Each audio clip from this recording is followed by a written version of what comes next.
राधे राधे भक्तों। आज के इस वीडियो में मैं आपको जया एकादशी की व्रत कथा सुनाऊंगी। कृपया ध्यानपूर्वक सुनिएगा। संसार की सृष्टि में हर कोई एक विशेष उद्देश्य से आया है और हर तत्व में एक गुण रहस्य छुपा है। एक ऐसे ही रहस्य से जुड़ी है तुलसी माता की कथा, जो जीवन को भक्ति और शांति के परिपूर्ण करने की शक्ति रखती है। पवित्र और अलौकिक सुगंध से महकती हुई तुलसी की पत्तियां, जो भगवान श्री कृष्ण की प्रियतम है, आज भी भक्तों के हृदय में प्रेम और भक्ति का अलौकिक सांस उत्पन्न करती हैं। प्रिय श्रोताओं, आज जया एकादशी के शुभ अवसर पर आप सभी सुनेंगे तुलसी माता और जया एकादशी की व्रत कथा। एक दिन नारद मुनि, जो सदैव ज्ञान और भक्ति की खोज में रहते हैं, भगवान श्री कृष्ण के पास पहुँचे। उनके मन में तुलसी माता के अद्वितीय महात्म्य को जानने के तीव्र इच्छा थी। उन्होंने भगवान से पूछा, हे प्रभु, हम जानते हैं कि तुलसी माता आपको अत्यंत प्रिय है, लेकिन उनके जन्म और उनके अद्भुत महात्म्य के बारे में हमें अधिक जानने की उत्सुकता है। तब भगवान श्री अपने दिव्य रूप में मुस्कुराते हुए नारद मुनि की जिज्ञासा को समझते हैं और उन्हें तुलसी माता की कथा सुनाने का निर्णय लेते हैं। उनका हृदय प्रेम और ज्ञान से अभिव्यक्त हो उठता है और उनके मुख से निकलती है तुलसी माता की अद्भुत कथा, जो न केवल भक्ति के मार्ग को स्पष्ट करती है, बल्कि संसार में शांति और पवित्रता के संदेश को फैलाने का भी कार्य करती है। प्राचीन समय की बात है, जब धरती पर राक्षसों का अत्याचार और पाप बढ़ चुका था, देवताओं का क्षय हो रहा था और संसार में अंधकार फैल गया था। इस समय भगवान श्री विष्णु ने मनुष्य को शांति और पुण्य की प्राप्ति के लिए एक अद्वितीय साधना का मार्ग बतलाया। वह साधना थी तुलसी की पूजा। तुलसी का जन्म एक दिव्य घटना से हुआ था। एक बार जब भगवान श्री विष्णु अपने भाग्यशाली निवास स्थल क्षीर सागर में योग निद्रा में लीन थे, एक अत्यंत पुण्यशाली ब्राह्मणी, जिसका नाम विष्णुपदी था, अपने पति के साथ एक छोटे से वन में निवास किया करती थी। वह भगवान श्री विष्णु की भक्ति में पूर्ण रूप से लीन थी और रोज अपनी पूजा में श्रद्धा से तुलसी के पत्तों का इस्तेमाल किया करती थी।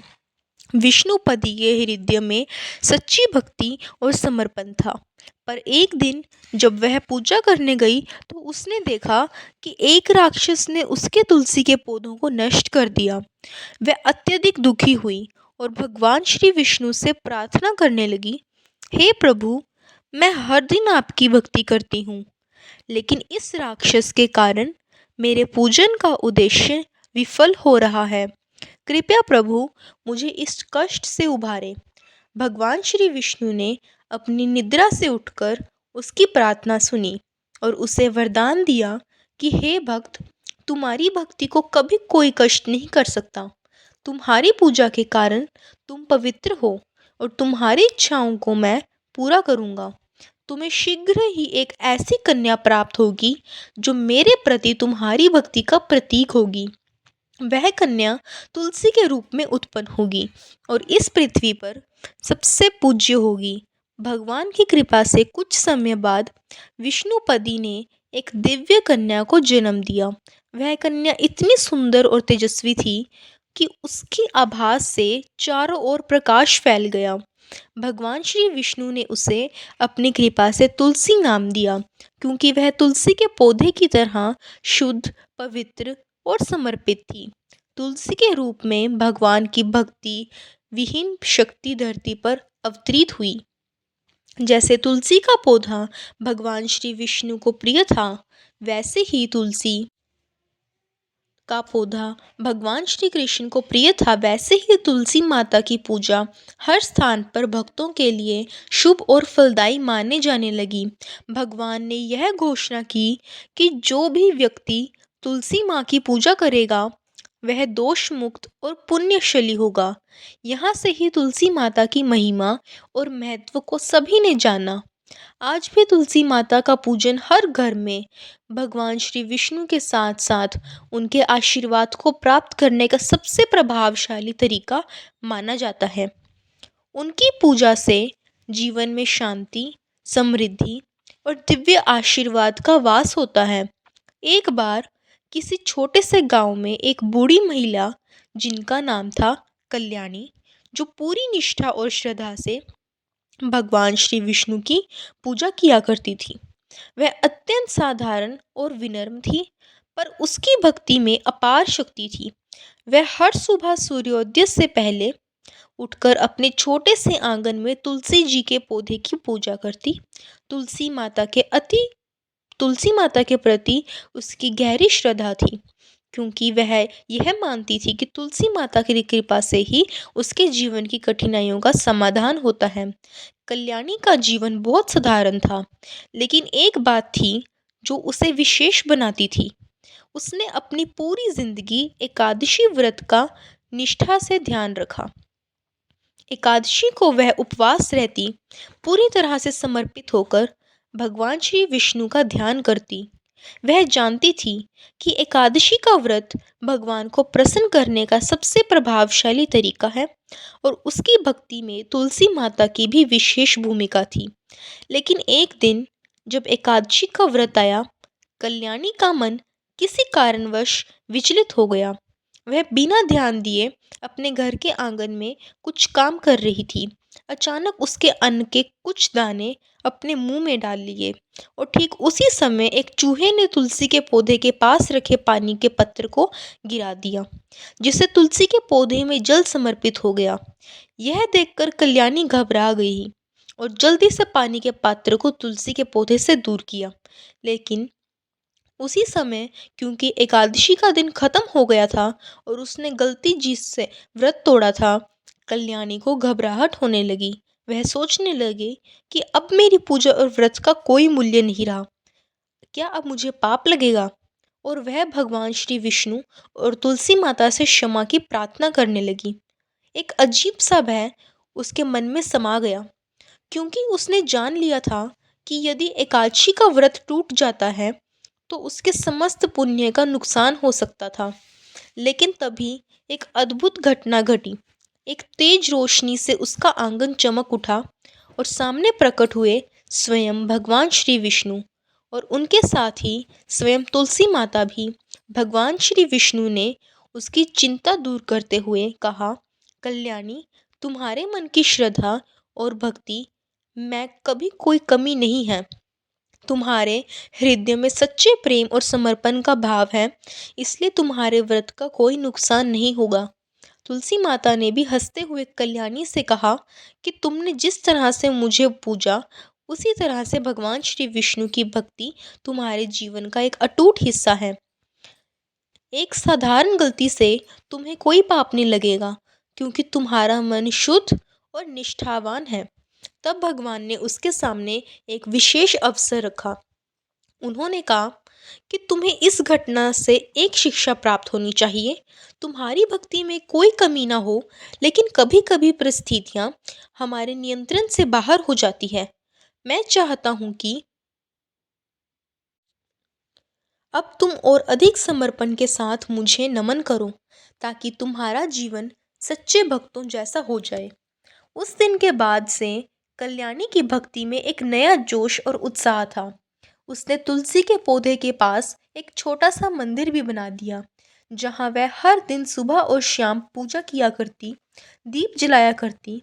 एक दिन उसने देखा कि जब तुलसी के पौधे के पास वह जल अर्पित कर रही थी, वह पौधा अपने आप और अधिक हरा भरा होता जाता।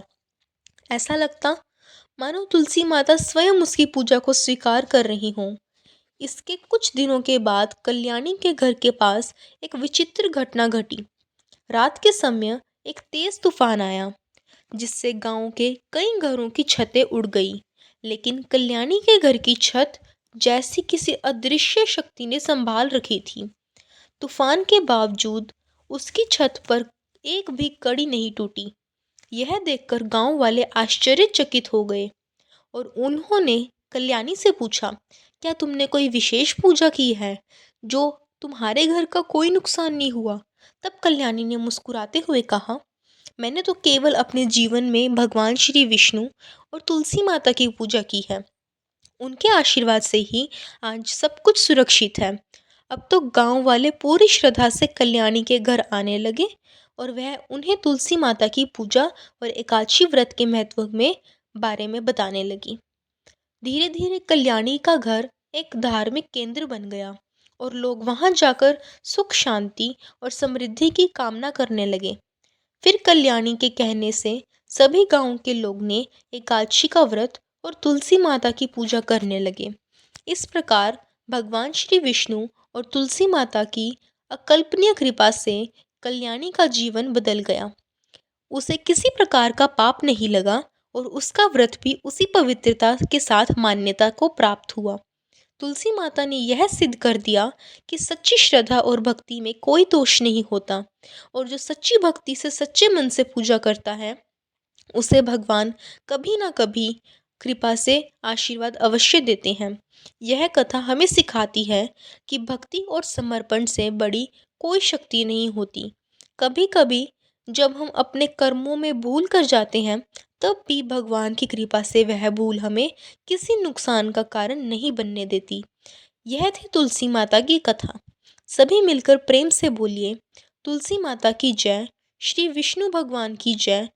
भविष्य होथर पुराण में भगवान श्री कृष्ण और महाराज युधिष्ठिर के वाद में इस एकादशी का वर्णन आता है।